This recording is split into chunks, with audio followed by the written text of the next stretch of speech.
என்னடா அந்த வீட்டில் கரண்ட் இல்லை, இவங்க பூஜாம கிடக்காங்க அப்படின்னு நினைக்காதியே. அவன் தான் பெரிய ஆளாக வந்துடுவான். அதே மாதிரி இந்த இளந்த குளத்தில் எல்லாரும் வாழ்கிறது பொறுக்குதுன்னு நினைக்கிறீங்களா? கிடையாது. இப்போ நீங்களாம் ஒத்துமையாக இருக்கணும். இப்போ இனிமேல் நம்ம பிறக்க போகிறது கிடையாது.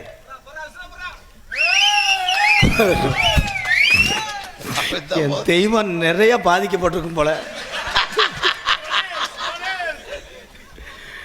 ஒரு வீடு கட்டுறான்னா அவன்கிட்ட போய் நம்மெல்லாம் போய் கேட்பமாக்க, வீடு கட்டிக்கிட்டு இருக்கான்னு வையே, டேய் எதுக்குடா எத்த தண்டி வீடு, கடைங்க போய் வாங்கக்கூடாதுடா, நாளைக்கு கடை முங்கிருச்சுன்னா கஷ்டம்டா, எதுக்கு லோனை வாங்குற, போடா சிறுத்து கட்டுறான்னு சொல்ல மாட்டேன். அவன் வீடு கட்ட கட்ட அப்படியே போவேன். ஓ 2வது மாடி வேற எடுக்கிறியா?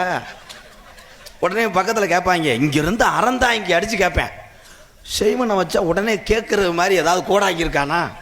ஏன் எடுத்து விட்டு அழகர் வீடு கட்டிக்கிட்டு இருக்கேன், அவனை எப்படியாவது தெருவுக்கு கொண்டு போய் ட்ரெயின் ரோட்டில் படுக்க போடணும்.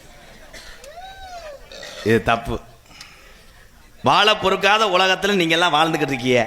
போராம நிறைந்த உலகத்திலே போட்டி ஓட்டு வாழ கற்றுக்கிட்ட தமிழன் பொழைச்சிக்கிருவேன். இல்லைன்னா அவ்வளோதான், முடிஞ்சுவோம் வாழ்க்கையை.